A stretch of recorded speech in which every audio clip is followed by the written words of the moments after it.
as a nation since Ronald Reagan before we have results that we can be proud of. Well, I think that's what he's about. He's a result. Also, I said it on a couple, like on one of my initial shows. By the way, you're listening to the Silent Majority here on New Media Patriot Radio. The number to call is 347-338-1775. Join the conversation here. Feel free. I said this previously. I said this is a no labels election, because this is basically you're either going to choose globalism or sovereignty and nationalism, because it's not about being conservative. Because when was the last conservative victory we've had in Congress? I mean, we haven't had any. So where is that going to take us? We need somebody that's going to make us sovereign, so then we can continue to build on that conservatism. If we don't have a sovereign nation, conservatism can't exist. It can't exist.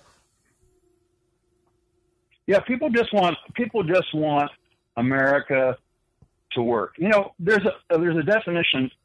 I make a living as an executive recruiter. I've done it for 30 years. Mm-hmm. And one thing that I talk about with my candidates is happiness. What is happiness?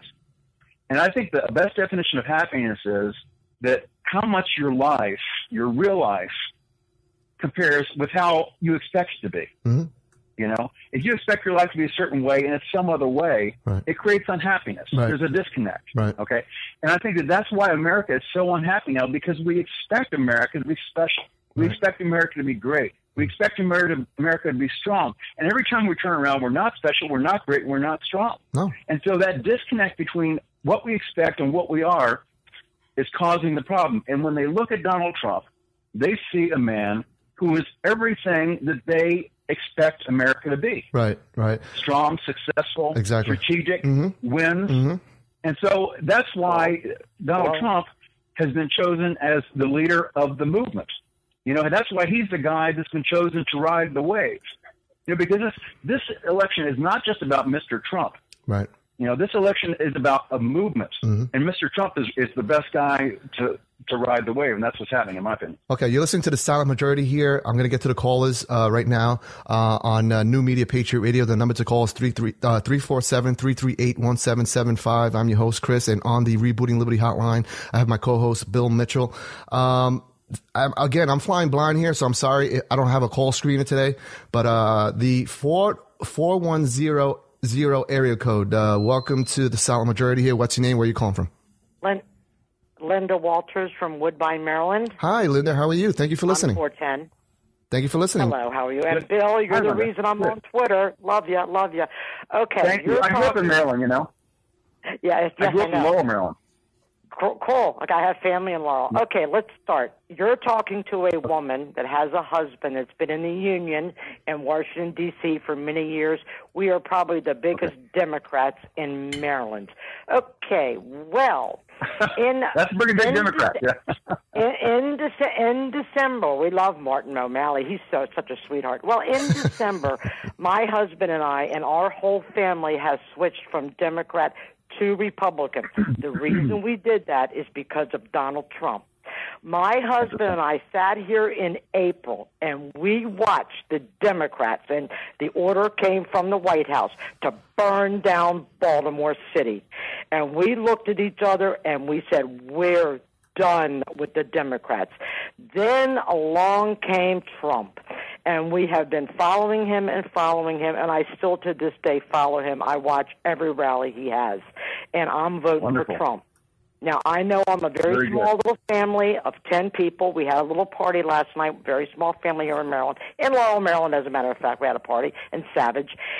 And we've decided that if the Republican Party, if Trump goes in with all the delegates, maybe not enough delegates, but wins with delegates, and they take him away from us, we're not voting Republican at all in November. Linda, we're done. Linda, what do you? What? We're done. How does do you have some family members that are so quote unquote dug in with the Democrats that they can't find themselves voting for a Republican like Donald Trump?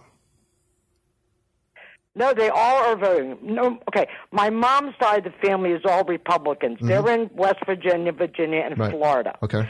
My kids are Democrats because my husband and I are Democrats. Okay. My husband was in a big union. My son-in-law is with Verizon, huge union. Right. They're telling him to go with Bernie Sanders. He told me last night, he goes, screw the union. I'm going with Trump. You bring up. Okay, so I've got union members in my family, and that's all they have ever shoved down our throats in Maryland is union, Democrats. Listen, Linda. We got a letter the other day of my husband's union. He's retired. They're telling us to vote for Hillary.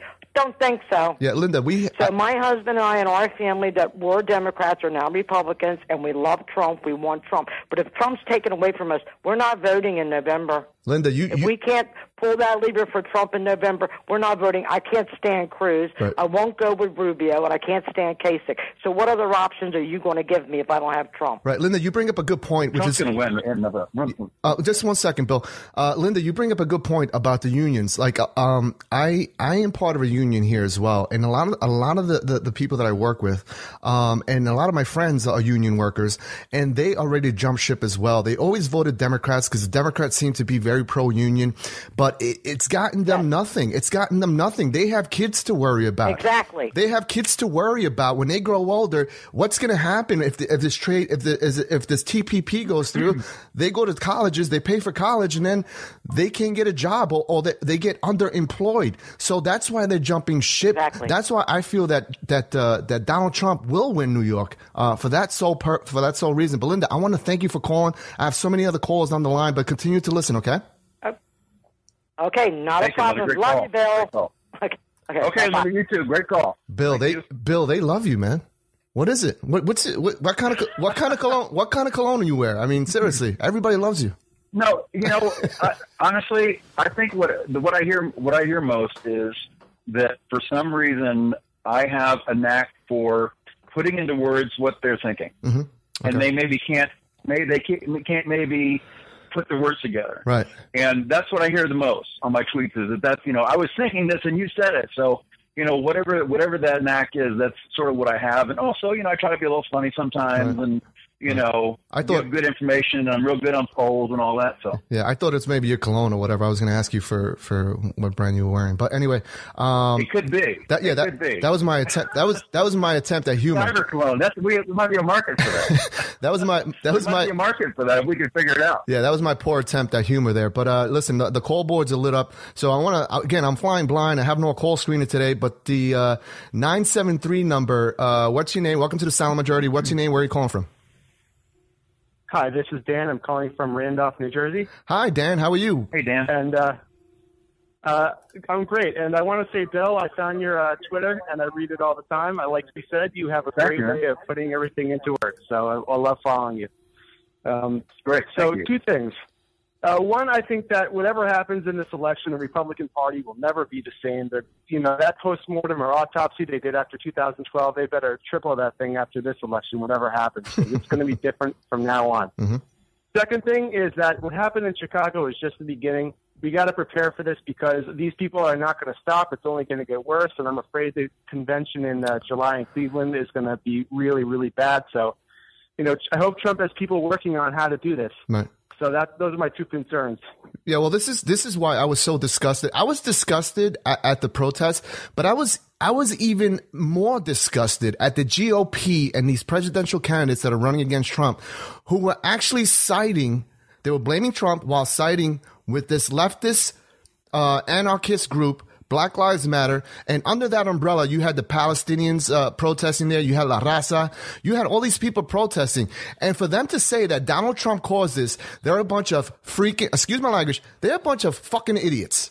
I'm sorry, I have to say, they're a bunch of fucking idiots to think that Donald Trump caused this. This has been in the works for years. I guarantee you that if Donald Trump wasn't in this election cycle, it would have been happening to whoever the front runner was on the GOP side. So for them to blame Donald Trump is ridiculous. This is a well-planned oil machine by the This is an Alinsky tactic that's being run by people like George Soros, who's funding this thing. He's funding with $15 million to a Spanish organization to try to get the vote out in November. I mean, this is a well-oiled machine that's been funded for years before Donald Trump came onto the scene.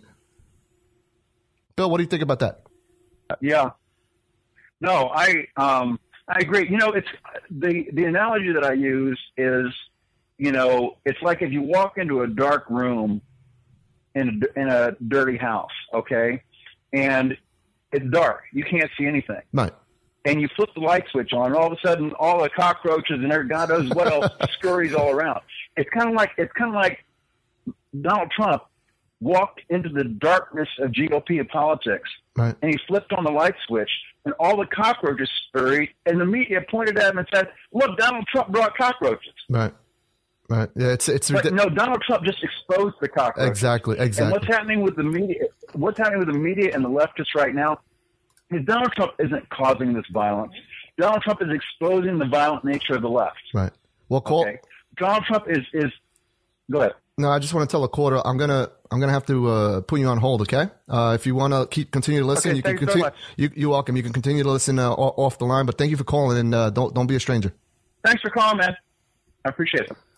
Go ahead, Bill. Finish your thought. I think that's what's really happening here is not to repeat myself, but is that when you bring truth into darkness, you expose all of the evil that's inside darkness. Mm-hmm. Right. And people point the truth and say, "Oh, we blame the truth because now all of our dirty laundry is exposed." Right. But really, this is these crazy people on the left, and these activists and these anarchists, and these I call them burnouts, the Bernie people. These burnouts, these people would not be nice to us if Donald Trump was sweet to them. Yeah. Well, they would only see that as weakness. Well, this is the problem with the left. This is the problem with that movement. They will never, ever, ever, ever be satisfied. They will eat their own until they're satisfied. So they will never, ever be satisfied. So this is why you need a Donald Trump to be like, hey, he's got to be the quote unquote dog whisperer here and shoo these people away. I mean, they'll never be satisfied. You're listening to the Silent Majority here on New Media Patriot Radio. The number to call is 347-338-1775. I'm your host, Chris, and on the Rebooting Liberty hotline, I have Bill Mitchell. Again, I'm flying blind here. Caller with the area code 541. How are you? That's me. Well, how are you? What's your name? Where are you calling from? My name's Joxo Luxor. I'm calling from Springfield, Oregon. Hi, how are you? Pretty good, pretty good. Can you turn your wherever you're listening to us on? Can you turn that down? I'm getting a terrible feedback. Okay, I don't have anything on right now. Okay, cool. Can you? So what's your question? I just saw you guys on there, and I was I don't know if I have a question. Do you have a statement? Do you have any? How are you feeling today? I'm feeling pretty good. Okay. I was listening to some of what was being said earlier.